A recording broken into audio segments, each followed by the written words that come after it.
Dan untuk mengetahui seperti apa warga negara Indonesia menjalankan hari-hari mereka dalam bulan Ramadan Mesir, kita sudah terhubung melalui Skype dengan Rahmah Rashidah, warga negara Indonesia di Kairo yang juga Ketua Aliansi Keputrian Timur Tengah dan Afrika. Kita sapa langsung ini Rahmah.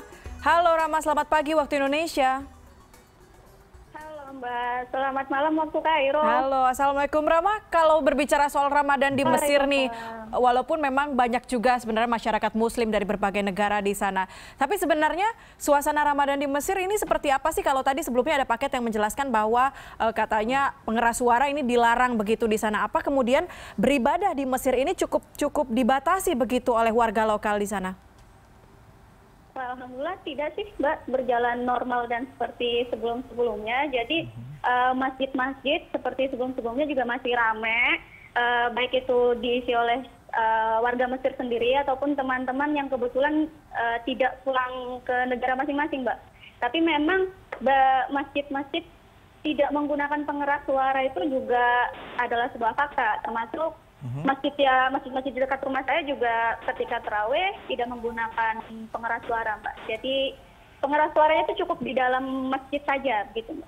Oh, berarti pengeras suara ini apakah memang ada waktu-waktu tertentu yang tidak diperbolehkan, tetapi mungkin dalam seperti azan seperti itu masih diperbolehkan? Seperti apa, Rahmah, detailnya? Azan masih kan kalau nggak dikeraskan suaranya kita nggak tahu kapan azan. Baik, berarti hanya waktu-waktu tertentu saja ya yang mungkin seperti sholat-sholat begitu dilarang ya. Nah, kemudian masyarakat Indonesia sendiri melewati Ramadan di sana seperti apa? Ini sudah menjelang Lebaran seperti itu ya. Apakah juga berburu diskon seperti itu seperti di Indonesia? Wah, kalau untuk diskon-diskon sih banyak di supermarket terdekat. Cuman ya kalau misalnya kita di sini puasa ya alhamdulillah memasuki 10 hari terakhir ini kita semakin sering mencari masjid-masjid terdekat, banyak teman-teman yang pada iktikaf juga kan. Jadi seperti misalnya biasanya pada banyak iktikaf itu contoh di Masjid Amr bin As atau mungkin di masjid-masjid di rumah terdekat. Kalau untuk Masjid Al-Azhar sendiri biasanya juga menjadi tempat iktikaf, tapi untuk tahun ini masih renovasi. Jadi belum bisa digunakan untuk orang banyak. Ramai di sini alhamdulillah. Mbak Rahmah, kalau kita berbicara soal aliansi keputrian di sana, apa sih aktivitas yang dilakukan begitu? Apalagi di bulan Ramadan ini ada acara bazarkah begitu? Karena ini kan perempuan-perempuan keputrian. Atau kajian khusus keputrian gitu. Benar. Sebenarnya kalau tadi yang Mbak maksudkan aliansi keputrian Timur Tengah dan Afrika, itu kan kita menaungi 11 negara Mbak ya. Jadi kita di PPI Dunia, itu ada PPI Kawasan Timur Tengah, ada sekitar 14 negara. Nah untuk yang memiliki mahasiswi atau mahasiswi yang kuliah di negara tersebut hanya ada 11 negara dari 14. Nah, jadi 11 negara dari 14 itu kita baru kebentuk Oktober kemarin, Mbak, melalui PPI Dunia, Aliansi Keputrian Timur Tengah dan Afrika. Jadi ada 11 negara termasuk Mesir, ada Yaman juga, Yordan, Maroko, Sudan, Syria juga ada. Di sana ada sekitar 2 mahasiswi. Terus juga ada Afrika Selatan juga ada, kita mahasiswa Indonesia di sana sekitar 2 orang juga yang aktif. Dan kalau untuk Mesir sendiri nih Mbak ya, organisasinya itu namanya itu Wihdah sebenarnya. Biasanya kalau kita di sini kita aktif melakukan lomba-lomba, biasanya kadang ada lomba-lomba juga, lomba tilawah meramaikan Ramadan lah ya. Ada lomba-lomba, kadang kita juga kemarin juga sempat memperingati Nuzulul Quran bersama PPMI ya. Di sini ada Persatuan Pelajar Mahasiswa di Indonesia, PPMI Mesir, memperingati Nuzulul Quran. Kadang kita buka bersama juga, artinya aktivitas mahasiswa dan mahasiswi di sini tidak mati, bahkan semakin meriah ketika bulan Ramadan. Banyak donatur-donatur juga dari Mesir ketika bulan Ramadan, biasanya mereka memberikan takjil misalnya, buka puasa gratis, kadang juga ngasih donatur berupa uang. Alhamdulillah berkahnya banyak. Alhamdulillah. Baik, Mbak Rahmah, tadi kan ada 11 negara anggota begitu ya.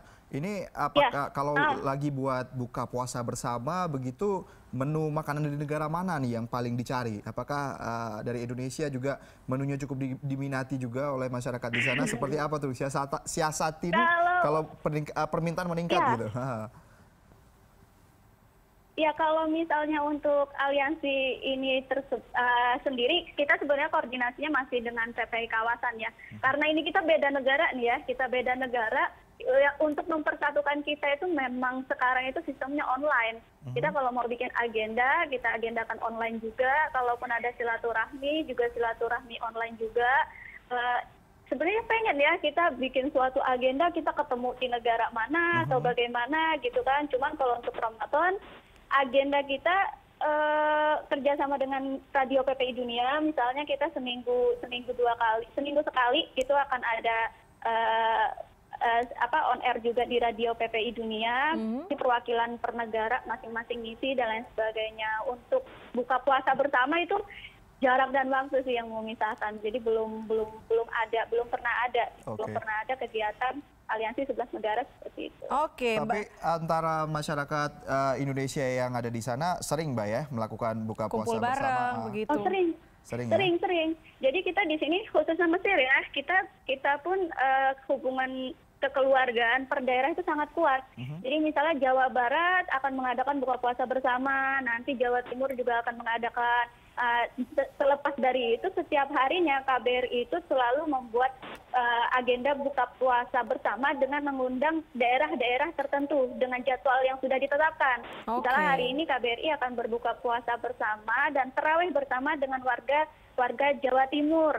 Nanti misalnya besoknya Jawa Tengah, besoknya Kalimantan, besoknya Sulawesi, dan itu sudah ada jadwalnya gitu. Oke, Mbak Rahma, berarti ini sampai sekarang pun masih aktif buka puasa dan tarawih bersama di KBRI. Oke, Mbak Rahma, berarti ini artinya ketika Lebaran yang mungkin sekitar 7 sampai 6 hari lagi, KBRI juga akan mengundang begitu para warga negara Indonesia untuk datang kemudian makan makanan Indonesia kembali di sana? Iya, tentu.